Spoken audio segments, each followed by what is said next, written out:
अस्सलामुअलैकुम। तो इस वीडियो में हम लोग अपने नोडल एनालिसिस के क्वेश्चंस को स्टार्ट करेंगे। सबसे पहले हमारे पास ये एग्जांपल 3.1 है, ठीक है। ये सर्किट गिवन है और इसमें हमें जो है नोड वोल्टेजेस फाइंड करने हैं। तो सबसे पहला काम हमारे पास क्या होता है कि हम रेफरेंस और नॉन रेफरेंस नोड्स जो हैं वो आइडेंटिफाई कर लेते हैं। ये हमारे पास रेफरेंस नोड है जिस पे हमारे पास वोल्टेज जो है, नोड वोल्टेज जो है वो 0 है, ठीक है। इसके अलावा हमारे पास जितनी नॉन रेफरेंस नोड्स होती हैं हम उतनी ही इक्वेशन बनाते हैं सवाल के अंदर। तो हमारे पास एक ये नोड हो गई जिस पे ये ब्रांच और ये ब्रांच कनेक्टेड है। एक हमारे पास ये पूरी नोड है, ठीक है। ये एक पूरी नोड है जिस पे ये ब्रांच और ये ब्रांच कनेक्टेड है, सही है। इसको हम कह देते हैं नोड 1, इसे हम कह देते हैं नोड 2। अब हमें उसका जो अगला काम होता है वो क्या करना होता है कि हम नोड वोल्टेजेस को नाम दे देते हैं, ठीक है। अब इसमें आप लोग अपनी मर्जी से कोई भी नाम दे सकते हैं, V0, VX, VS कुछ भी दे दें, ठीक है। इसको V1 कह देते हैं हम लोग, इसको V2 कह देते हैं, ठीक है। अब देखें, अब यहाँ पे हमें जो है हमारे पास दो तरीके होते हैं इक्वेशन बनाने के। ये तो पता चल गया कि दो इक्वेशंस बनेंगी, दो नॉन रेफरेंस नोड है, ठीक है। अब असल में हमारे पास दो तरीके कौन से होते हैं, एक होता है केसीएल वाला लॉन्ग मेथड और एक होता है जो हम डायरेक्ट इक्वेशन बनाते हैं, सही है। अब ये दोनों पिछली वीडियो के अंदर डिस्कस हुए हैं, तो यहाँ पे मैं डायरेक्ट वाले मेथड से जो है वो इक्वेशन बनाऊंगी सिर्फ। अब देखें V1, यहाँ इस ब्रांच को देखना शुरू करें। V1 क्योंकि इस नोड की इक्वेशन बना रही हूँ तो मैं इसको जो है पॉजिटिव में रखूंगी। V1 माइनस अगली नोड, माइनस के साथ लिखते हैं, अगली नोड पे V कितना है, 0 है तो 0 रखूंगी। V/R की फॉर्म में बनती है इक्वेशन। V/R, बीच में कौन सा रेजिस्टर है, 2 ओम का है तो 2 रखूंगी। फिर बीच में प्लस की साइन लगाऊंगी, हमेशा प्लस की साइन लगती है यहाँ पे। अगली ब्रांच कौन सी है, 4 ओम की है। V1 ये वाला पॉजिटिव में रखूंगी, माइनस के साथ अगली नोड V2 अपॉन बीच में रेजिस्टर कौन सा है, 4 का। उसके बाद ये करंट सोर्स है। हमने ये चीज़ देखी थी कि करंट सोर्स जब भी हमारे पास एंटरिंग, मतलब करंट जब भी एंटर हो रहा होता है तो हम उसको लेते हैं नेगेटिव में और लीविंग को लेते हैं पॉजिटिव में। बस इतनी बात याद रखें, ठीक है। तो ये करंट एंटर हो रहा है तो मैं इसको लूँगी नेगेटिव में, तो -5 = 0, सही है। ये हमारे पास एक इक्वेशन बन गई। अब इसको थोड़ा सा सिंप्लीफाई कर लेते हैं। ये हमारे पास कुछ इस तरह से हो जाएगा, यहाँ पे हो जाएगा 4, ठीक है। और यहाँ पे 2 मल्टीप्लाई होगा, यहाँ पे 1 और यहाँ पे 4।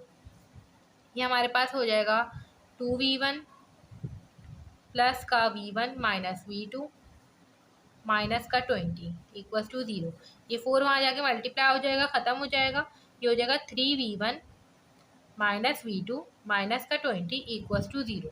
तो ये हमारे पास जो है पहली इक्वेशन आ गई। अब हमें दूसरी इक्वेशन निकालनी है, ठीक है।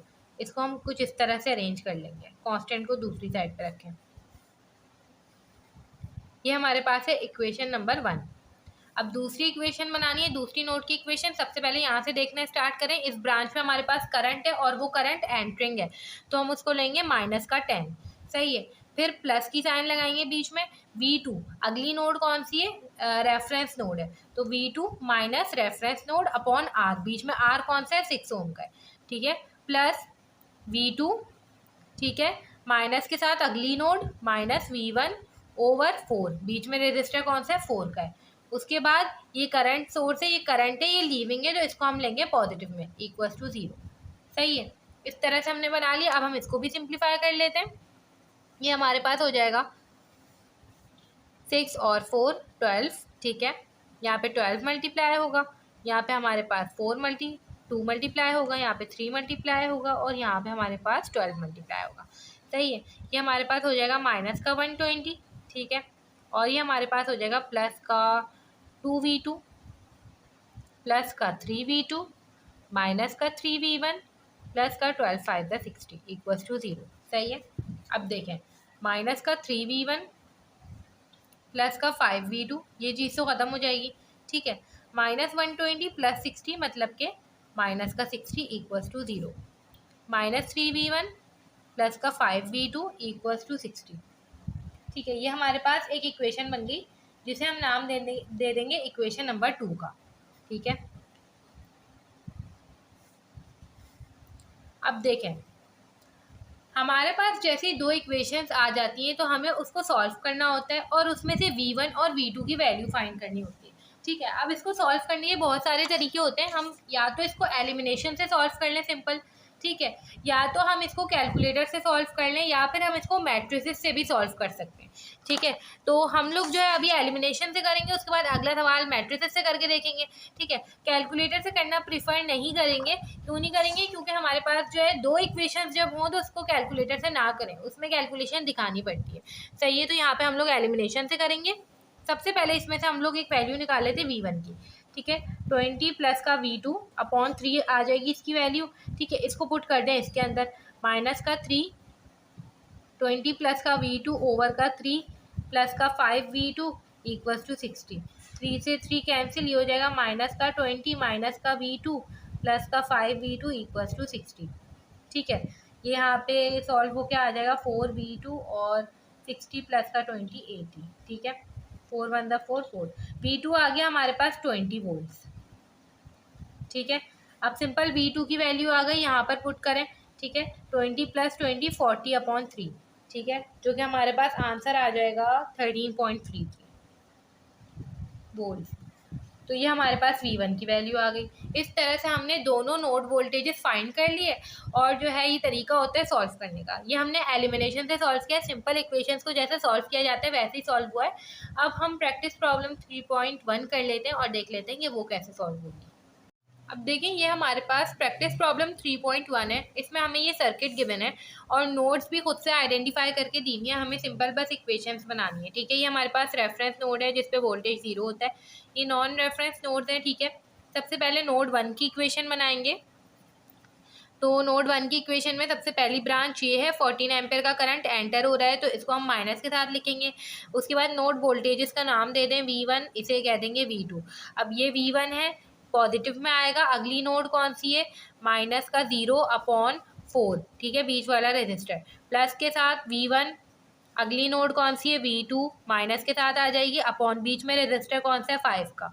ठीक है, बस ये हमारे पास बन गई। ठीक है, इस तरह से करके हमने ये इक्वेशन बना ली। अब हम यहाँ पे इसको थोड़ा सा सिंप्लीफाई कर देंगे। यहाँ पे हो जाएगा 20, ये हो जाएगा 20। ठीक है, इसके अलावा 4 5 द 20 और 5 4 द 20।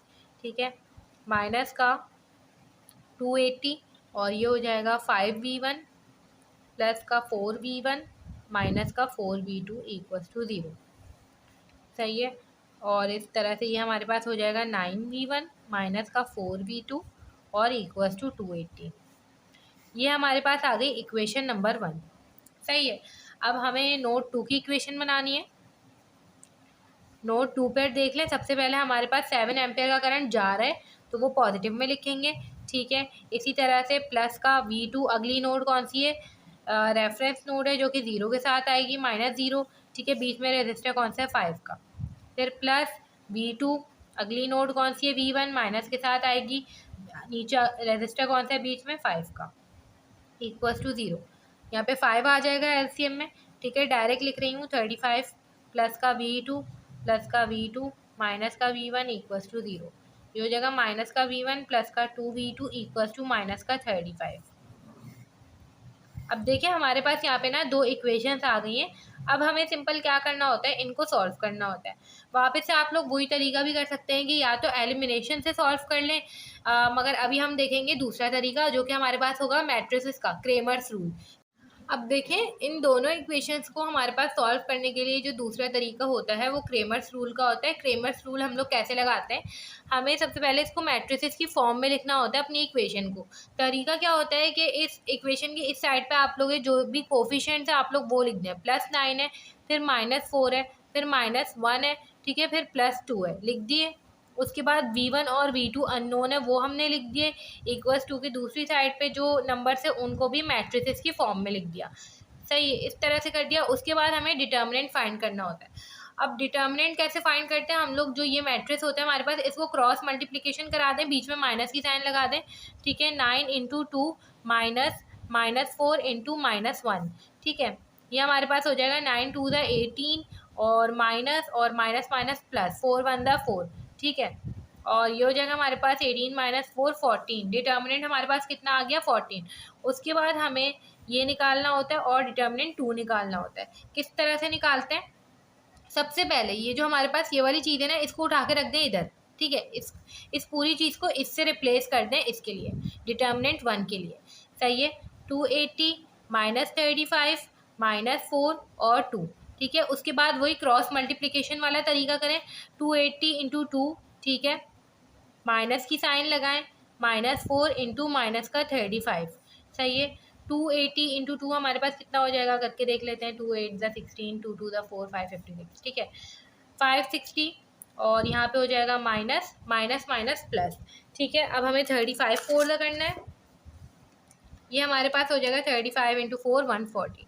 ठीक है, अब 560 में से 140 माइनस करें, आंसर आ जाएगा हमारे पास 420। ठीक है, उसके बाद हमें क्या फाइंड करना होता है, डिटर्मिनेंट 2। कैसे फाइंड करते हैं, दूसरे की जगह रिप्लेस कर दें इसको। 9 -1 280 और माइनस का 35। ठीक है, ये हो जाएगा हमारे पास -35 इंटू 9 माइनस 280 इंटू -1। ठीक है, 35 इंटू 9 कर दें, 35 इंटू 9 315, मतलब माइनस का 315 और माइनस माइनस प्लस 280। ठीक है, माइनस का 315 प्लस का 280, 315 प्लस का 280, ये हमारे पास हो जाएगा माइनस का 35। सही है, अब हमें V1 और V2 फाइंड करने का हमारे पास ये फॉर्मूला होता है, यहाँ पे हम लिख देते हैं। ठीक है, इस फॉर्मूले से हम लोग निकाला करते हैं V1 और V2 निकाल लेते हैं। डिटर्मिनेंट 1 हमारे पास कितना है 420 और डिटर्मिनेंट की वैल्यू हमारे पास कितनी है 14। ठीक है, डिटर्मिनेंट 2 हमारे पास है -35 और हमारे पास इसकी वैल्यू कितनी है 14। ठीक है, ये हमारे पास हो जाएगा 420 डिवाइड बाय 14, आंसर आ जाएगा 30 वोल्ट्स।